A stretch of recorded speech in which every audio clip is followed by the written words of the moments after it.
저희 방송을 보시고 아토피 피부염을 치료한 분이 계시는데요. 어떤 사연인지 바로 만나보겠습니다. 안녕하세요.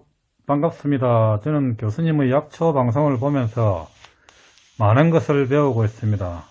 아토피 피부로 1년 넘게 병원을 다니면서 고생을 했는데도 낫지를 않아서 교수님의 방송을 보고 또 보고 해서 나름대로 생각한 것이 백선피와 애기 똥풀을 가루내어 올리브유에 우려서 연고를 만들어 한 달 정도 꾸준히 바르니 지금은 거의 완치 단계에 이르렀습니다.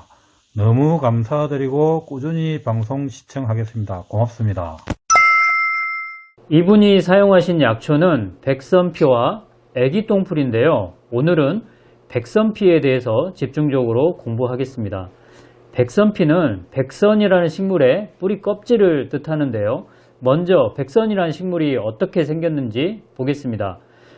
봄부터 여름 사이에 이런 모습을, 지금 꽃이 피지는 않았고요. 잎의 모양을 잘 기억해 놓으시기 바랍니다. 꽃이 피면 이런 모양을 갖습니다.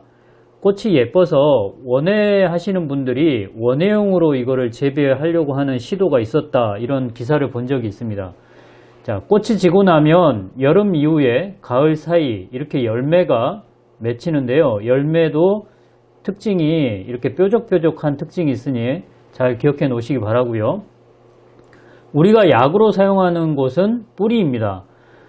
비가 오는 날 제가 뿌리를 캐봤는데 이 뿌리가 굉장히 그럴듯하게 굉장히 크잖아요. 그래서 어떤 사람들은 이것을 봉삼 또는 봉황삼이라고 해가지고 아주 귀하다 해서 술에 담가서 판매를 하는데, 잠시 후에 제가 말씀드리겠지만 독성이 있기 때문에, 특히 간독성을 유발하기 때문에 절대 술에 담근 이 백선의 뿌리를 드시면은 안 된다, 이렇게 생각을 하셔야 됩니다. 다음 사진 보시면 이 백선피의 뿌리를 그냥 사용하는 게 아니고 약으로 사용할 때는 뿌리의 껍질을 사용하게 되는데, 즉 이 모습에서 보는 것처럼 안쪽에 있는 목심을, 뿌리에 심이 있거든요. 그 심을 제거하고 뿌리의 껍질만 약으로 사용한다, 이렇게 생각하시면 될 것 같습니다. 방금 사례자는 이 백선피와 애기똥풀을 분말을 한 다음에 올리브유에 담갔죠. 그래서 어느 정도 일정 시간이 지난 다음에 추출을 하고 그 추출한 액을 밀랍에다가 녹여서 연고를 만들었다고 합니다. 그리고 그것을 근 한 달 정도 발랐더니 병원 치료로도 잘 안 되던 아토피 피부염이 좋아졌다, 이렇게 얘기를 하고 있습니다. 자, 이제 백선피의 효능을 살펴볼 텐데요. 우리 몸에서 열이 발생하면 그 열은 어떻게든 빠져나가야 되죠. 36.5도 이상의 열이 발생하면 항상성을 맞춰야 되기 때문에 그 열은 밖으로 빠져나가야 됩니다. 호흡을 통해서, 피부를 통해서, 여러 루트를 통해서 빠져나가게 되는데, 그게 잘 안 됐을 때 염증이라는 게 발생될 수 있고, 이것을 우리 조상들은 열독이라고 이렇게 표현을 했습니다. 백선피는 열독을 없애는 약이라고 설명이 되어 있어요. 열로 인해서 몸에 어떤 문제가 생긴 것을 열독이라고 하죠.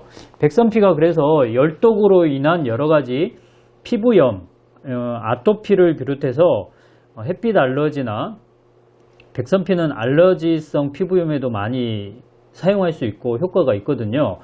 비롯해서 이 염증이 생기면 가려움증도 동반되잖아요. 그래서 가려움증이 있을 때도 사용하는데, 특히 여자분들 생식기 주변이 염증이 생기고 가렵고 할 때 백선피를 달인 다음에 그 물에 자욕을 한다든지 아니면은 세척을 한다든지 스프레이에 넣어서 뿌린다든지 이런 방법을 사용하시면 생식기 주위에 가려움증을 없애는데 도움이 됩니다.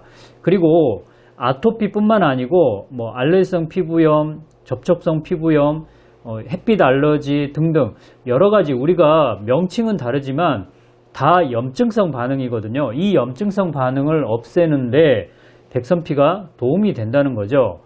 자, 지금 제가 슬라이드 하나를 보여드릴 텐데, 비만 세포가 히스타민을 분비하여 염증을 일으킨다. 이것은 의학적인 내용인데요. 여러분들은 좀 익숙하지 않겠지만 왼쪽에 있는 사진이 히스타민이라는 물질이고요. 오른쪽 그림 보시면 비만세포가 뭔가를 분비하고 있죠. 이 빨간색, 이게 히스타민이라는 건데 히스타민이 분비되면 염증 반응이 일어납니다. 그런데 양리 연구 결과를 보니까 백선피 추출물이 히스타민 분비를 억제하는 것으로 나옵니다. 즉 결과적으로 염증이 없어진다는 거죠. 그래서 앞에 사례자처럼 피부염이 있을 때, 아토피성 피부염이 있을 때 백선피가 도움이 되는 것은 양리학적으로도 맞는 것 같습니다. 여러분, 이제 활용하는 방법을 알려드릴 텐데요. 백선피는 독성이 있습니다. 아까 말씀드렸다시피 간독성이 우려가 되는 그런 약초입니다. 그래서 여러분들이 안전을 위하신다면 절대 달여서 복용하거나 아까 언급했듯이 술에다가 담궜다가 복용하는 것은 안 됩니다. 그리고 이 사례자처럼 분말을 해가지고 연고를 만든다든지 아니면은 달여가지고 피부에 바른다든지 이 방법을 사용하셔야 안전하게 활용하신다 이렇게 생각하시면 될 것 같습니다. 자, 여러 가지 피부 질환에 활용하시기를 바라고요. 오늘 영상도 여러분 건강에 조금이나마 보탬이 됐으면 좋겠습니다. 약초교수 조경남이었습니다.